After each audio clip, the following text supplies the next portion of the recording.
To enable or disable download over method connections in Windows 10 Home, open Settings, click or tap Set menu icon, and then click or tap Settings.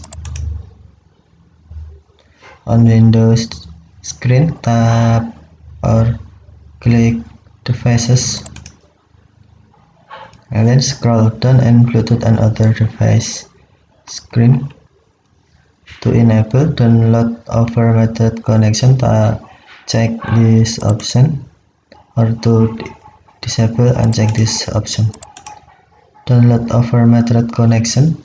To help prevent extra charge, keep this off so device software, drivers, info, and apps for new device won't download while you are method internet connection.